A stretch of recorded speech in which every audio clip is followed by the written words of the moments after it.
कमला अपने गरीब पति बबलू और 10 साल की बेटी गंगा के साथ एक गांव में रहती है। बबलू पढ़ा लिखा ना होने के कारण वही गांव में छोटी मोटी मजदूर किया करता था। उसकी आमदनी भी बहुत कम थी। एक दिन बबलू को बुखार आ जाता है और सही समय पर इलाज न मिलने के कारण उसकी मौत हो जाती है। इस घटना के बाद कमला और गंगा बहुत रोते हैं। जैसे तैसे एक हफ्ता बीत जाता है। पति के मौत के बाद कमला का जीवन भी बर्बाद हो चुका था। एक दिन सवेरे माँ, अब तो पिताजी भी नहीं रहे।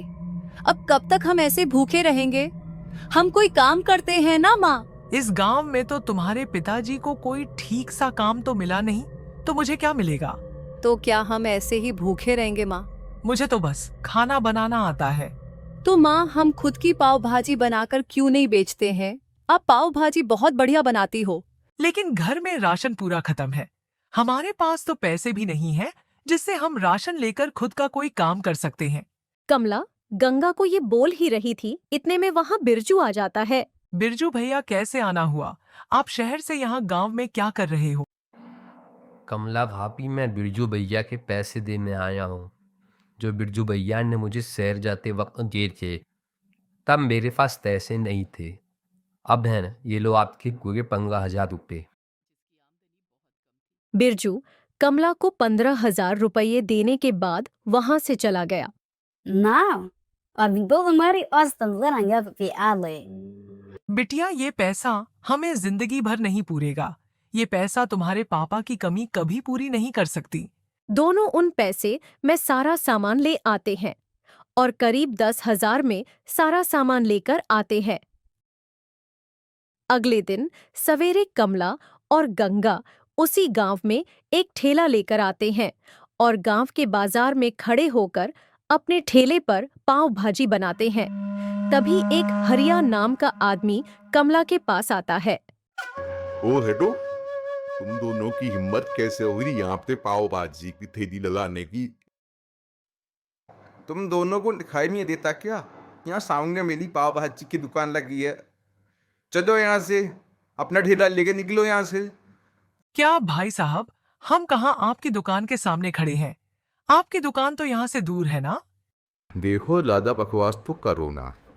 चुपचाप अपना कचरा लेके यहाँ से निकल जाओ, नहीं तो ये सब कुछ तोड़ दूंगा मैं। क्या? ये क्या जबरदस्ती है? ऐसे कैसे तोड़ डालोगे आप? माँ, हम कहीं और चलते हैं ना। क्यों बहस कर रही हो? कमला गंगा के साथ वहां से चली जाती है और एक सुनसान इलाके में जाकर वहां खड़ी हो जाती है। वहां कोई दुकान भी नहीं होती। अजीब दादागिरी दिखाने लगे लोग। एक दुकान क्या खरीद लेते हैं, पूरा इलाका अपना समझने लगते हैं। माँ, ऐसे लोगों के मुंह लगने से बेहतर है हम आगे बढ़ जाएं। गंगा बिटिया, वहाँ लोगों की बहुत भीड़ रहती है। वहाँ हमारे पास कई सारे ग्राहक आते हैं। यहाँ तो पूरा इलाका सुनसान है। यहाँ तो कोई दुकान भी नहीं है। यहाँ हमारे पास ग्राहक कैसे आएंगे? माँ, जब कोई इंसान अपना काम ईमानदारी से करता है ना, तो उससे इस बात की बिल्कुल भी परवाह नहीं करनी चाहिए कि उसका कारोबार कैसे चलेगा, क्योंकि मेहनत और ईमानदारी कभी भी इंसान को भूखा नहीं मरने देती। और रही बात सुनसान इलाका की, तो ये हमारे लिए अच्छी बात है। अगर कोई इंसान यहाँ आएगा तो उसे हमारी दुकान के सिवा कोई दुकान नहीं मिलेगी, और फिर मजबूरी में वो हमारे पास ही आएगा। तभी वहां से 3 आदमी गुजर रहे थे। जब उनकी नजर कमला के थैले पर पड़ती है तो वो तीनों वहां आते हैं। बहन जी, पाव भाजी कितने रुपए की प्लेट है? 40 रुपए प्लेट। अच्छा, 3 प्लेट लगा दो। जल्दी से कमला 3 गर्मा-गर्म पाव भाजी की प्लेट बनाकर तीनों को दे देती है और वो तीनों खाने लगते हैं। वाह, बहुत बढ़िया है पाव भाजी तो। इसके बाद वो तीनों और 3-3 प्लेट खाकर वहां से चले जाते हैं। थोड़े समय बाद एक बुजुर्ग कपल वहां से गुजर रहे होते हैं। तभी उन्हें एक ही दुकान होने के कारण दिखाई देती है और वो भी कमला के पास आकर पाव भाजी खाने लगते हैं। ऐसा करते करते वहां से गुजरने वाला हर इंसान कमला के पास आकर पाव भाजी खाने लगता है और शाम तक कमला की सारी पाव भाजी खत्म हो जाती है। देखा माँ, आप बेकार मैं उस आदमी को बुरा भला कह रही थी। उस आदमी के कारण ही हमारी इतनी कमाई हुई है। उस आदमी के कारण? वो कैसे? अगर हम उसी इलाके में रहते तो हमारी इतनी कमाई नहीं हो पाती, क्योंकि वहाँ बड़ी बड़ी कई सारी दुकानें थीं। तो लोग हमारे छोटे से थैले में कौन पाव भाजी खाने आता? सब लोग बड़ी बड़ी दुकानों में तो जाते थे, और हमारे पास तो ले देकर जिन चुने लोग ही आते थे। और जहाँ तो कोई दुकान ही नहीं है, यहाँ से गुजरने वाला हर इंसान हमारी दुकान में आ रहा है। हाँ, ये बात तो सही की तूने। गंगा, चल अब घर चलते हैं। दोनों अपना खाली ठेला लेकर घर की तरफ आने लगते हैं। तभी उस इलाके में पहुंचते ही हरिया की नजर कमला और गंगा के खाली ठेले पर पड़ती है। अरे, सवेरे तो इसके ठेले पर काफी सारी पाव भाजी थी और अब पूरा ठेला खाली है। ऐसी कौन सी जगह बेचकर आ गई है अपनी पाव भाजी? हरिया को कुछ समझ नहीं आ रहा था। अगले दिन से कमला और गंगा रोज सवेरे अपने ठेले पर खूब सारी पाव भाजी बना के ले जाते थे और उसी इलाके में जाकर शाम तक सारी पाव भाजी बेच आते थे। कई दिनों तक ऐसे ही चलता रहा। लोगों को भी गंगा और कमला की पाव भाजी बहुत पसंद आने लगी कि लोग उसके इलाके में जाकर उनकी पाव भाजी खाने लगे। रोज रोज कमला का खाली ठेला देखकर हरिया का सिर चकराने लगता है। एक दिन रात में अगली सुबह कमला और गंगा अपना ठेला लेकर उसी इलाके में जाने लगते हैं। तभी हरिया भी वहां आता है और वो उस इलाके में लोगों को पाव भाजी खाते हुए देख लेता है। अच्छा, तो ये मामला है। इस इलाके में तो अब मुझे भी अपनी बड़ी सी दुकान बनानी पड़ेगी। उसके बाद अगले दिन हरिया अपनी दुकान बेचने का बोर्ड लगा देता है।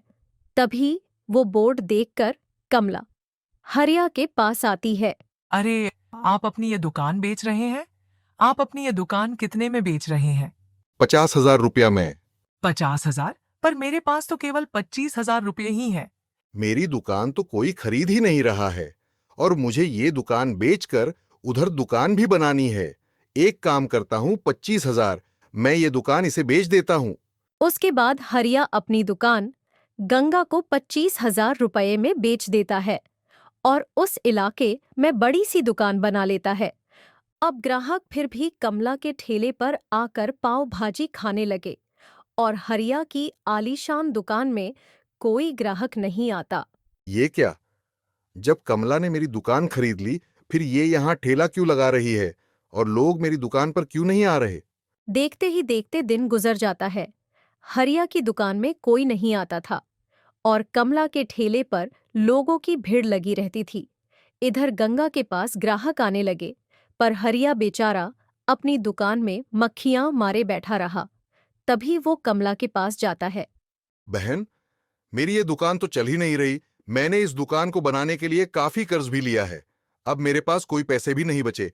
अब मुझसे ये दुकान कोई खरीद भी नहीं रहा। लेटी, आपकी दुकान तो यहाँ अच्छी चल रही है। मैं आपको कम पैसों में यह दुकान बेच दूंगा।